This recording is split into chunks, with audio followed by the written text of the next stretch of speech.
Assalamualaikum warahmatullahi wabarakatuh. Kami dari kelompok 5 akan menjelaskan mengenai pengelolaan sumber daya alam pulih dan tak dapat pulih.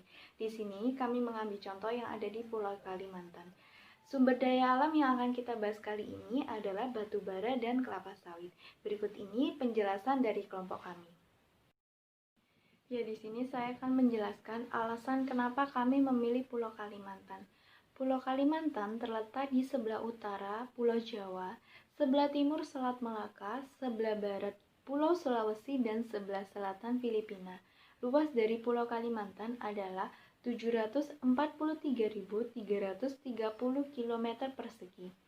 Kalimantan merupakan salah satu dari 6 koridor ekonomi yang dicanangkan oleh pemerintah Republik Indonesia, di mana Pulau Kalimantan ditetapkan sebagai pusat produksi dan pengolahan hasil tambang dan lumbung energi nasional di Indonesia. Dengan jumlah penduduk yang hanya 5,6% dari total penduduk nasional Republik Indonesia, Kalimantan memberikan kontribusi sebesar 9,3% terhadap PDB nasional Republik Indonesia yang dihasilkan dari kekayaan alamnya. Kalimantan merupakan pulau terbesar di Indonesia dengan berbagai sumber daya alam seperti hutan dan tambang. Misalnya, selama masa Orde Baru, Kalimantan menjadi sumber pendapatan yang signifikan, lebih dari 50% hak pengusahaan hutan berada di pulau nomor 3 terbesar di dunia ini. Sejak lama, Kalimantan sudah dikenal kaya akan berbagai jenis tambang seperti minyak bumi, gas, dan juga batu bara. Potensi sumber daya alam yang melimpah yang dimiliki oleh Pulau Kalimantan ini merupakan suatu bentuk potensi yang harus dipergunakan dan dimanfaatkan sebaik-baiknya oleh masyarakat Indonesia. Potensi yang dimiliki Pulau Kalimantan menjadi aset yang juga berperan penting dalam menjaga ketahanan energi nasional. Dikarenakan ketahanan energi merupakan suatu kemampuan yang harus dimiliki suatu negara dalam merespon dinamika perubahan energi global dan juga sebagai bentuk kemandirian untuk menjamin ketersediaan energi. Selanjutnya adalah pengelolaan SDA tak dapat pulih. Pulau Kalimantan merupakan salah satu wilayah Indonesia yang memiliki potensi akan sumber daya alam, baik dari segi hayati seperti kelapa sawit dan juga karet, serta dalam segi non-hayati, yaitu yang paling utama adalah pertambangan batu bara. Kegiatan pertambangan batu bara merupakan sumber utama dan juga langkah strategis untuk meningkatkan pendapatan asli daerah, sinergitas antara pemerintah daerah dengan perusahaan pertambangan, dan juga pemberdayaan masyarakat, yang akhirnya bisa menciptakan kesejahteraan bagi masyarakat. Kegiatan pertambangan batu bara ini memberikan dampak positif dan juga negatif. Dampak positifnya seperti menghasilkan bahan baku industri sebagai devisa utama negara dan juga meningkatkan pendapatan asli daerah. Selain itu, di sisi lain juga menimbulkan dampak negatif, yaitu berupa rusaknya atau tercemarnya lingkungan, baik itu di air, darat maupun udara, serta bisa menimbulkan kebisingan dan juga konflik sosial. Oleh karena itu, perlu adanya pengelolaan sumber daya alam terhadap batu bara di Kalimantan. Pemerintah daerah melalui strategi formulasi melakukan pengidentifikasian terhadap peluang, ancaman, kekuatan, dan kelemahan. Peluang seperti halnya adalah potensi sumber daya batu bara dalam hal lahan yang memadai, tersedianya lembaga penunjang dana baik itu BUMD maupun BUMN ataupun swasta, serta permintaan pasar yang meningkat terhadap bahan baku industri. Dalam hal ancaman yaitu akan terjadi banyak polusi, baik itu di air, darat maupun udara, serta menipisnya ketersediaan batu bara di dalam negeri. Dalam hal kekuatan adalah SDM yang profesional dan berkualitas. Selain itu juga adanya berperannya sebagai bahan baku tenaga listrik dan juga teknologi yang digunakan adalah teknologi modern. Dan ini juga diterapkan dalam pertambangan yang ada di dalam negeri. Dalam hal kelemahan adalah terkendalanya kurang pahamnya aparatur pemerintah daerah terhadap kebijakan yang sudah ditetapkan oleh pemerintah pusat, terlebih dalam hal bidang pengelolaan sumber daya mineral, serta adanya kekurangan tenaga teknis dalam melaksanakan fungsi dan tugas pokoknya. Dari hasil identifikasi tersebut, maka dapat disusun strategi pengelolaan SDA batubara di Kalimantan. yaitu mengoptimalkan pengelolaan SDA yang berkelanjutan, memperbaiki kelemahan yang ada, dan mengoptimalkan kinerja pemerintah daerah dalam pengelolaan SDA, yaitu dengan menciptakan produksi yang optimal dan menciptakan produk yang berdaya saing tinggi dengan tetap memperhatikan kondisi lingkungan. Nah, selanjutnya adalah pengelolaan sumber daya alam yang dapat pulih.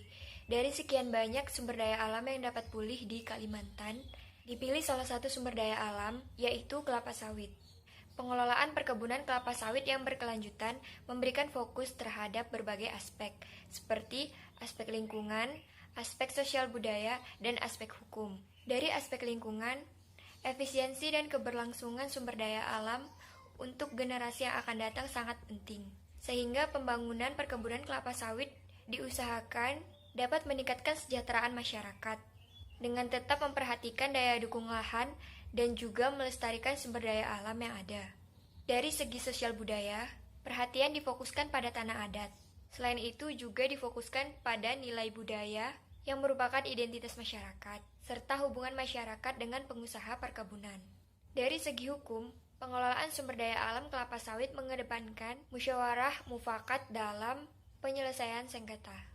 Nah, untuk pengelolaan perkebunan kelapa sawit yang dilakukan contohnya meliputi 1. Memelihara kesuburan tanah, 2. Meminimalkan dan mengontrol erosi serta degradasi tanah di sekitar areal perkebunan, 3. Memelihara kualitas dan kuantitas air tanah, 4. Penggunaan bahan-bahan kimia yang tidak mengganggu kesehatan masyarakat, dan yang kelima adalah konservasi terhadap spesies langka yang terancam punah, serta habitat yang memiliki nilai konservasi yang tinggi. Saya akan menjelaskan tentang poin 4, yaitu penambangan batu bara. Sudah pernah dilakukan penelitian terkait penambangan batu bara yang ada di Provinsi Kalimantan. Studi penelitian yang dilakukan oleh Fatah 2008 dapat membuktikan sektor pertambangan batu bara bertanggung jawab dalam terjadinya pencemaran lingkungan dan gangguan sosial.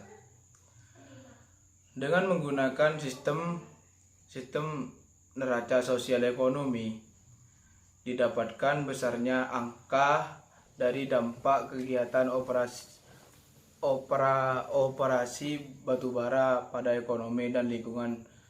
Selain itu, Fatah juga membuktikan bahwa pertambangan batubara yang mendominasi perekonomian Kalimantan Selatan hanya menyerap 2% dari penduduk yang bekerja. Akan tetapi di satu sisi pertambangan batu bara menghasilkan lebih banyak pendapatan, akan tetapi di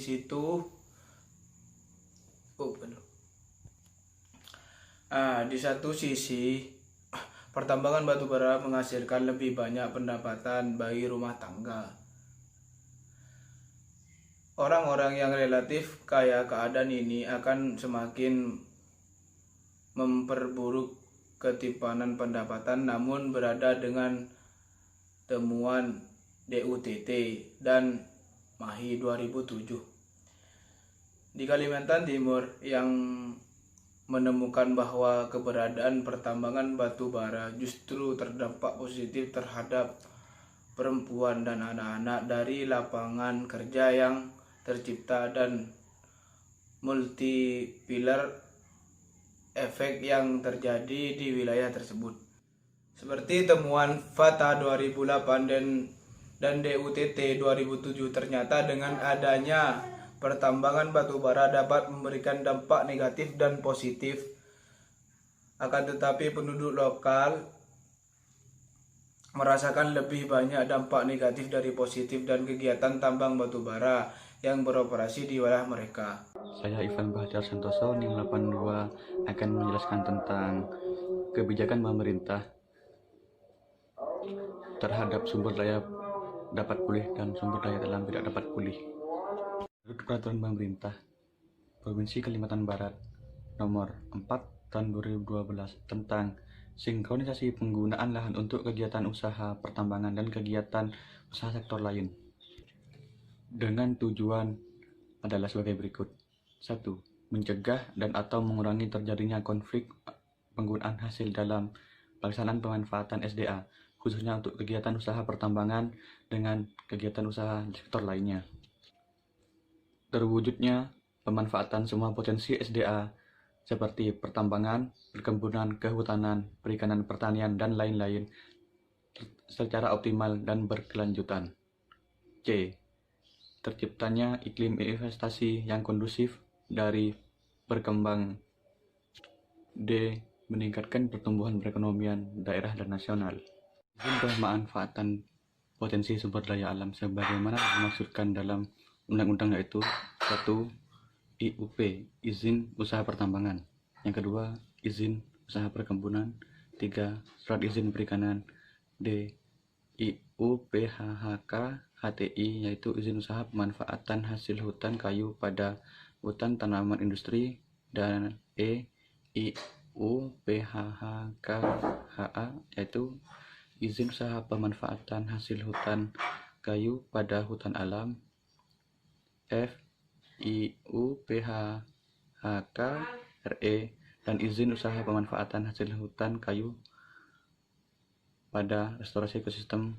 Dan G, yaitu izin usaha hortikultura. Kebijakan sumber daya alam dapat pulih.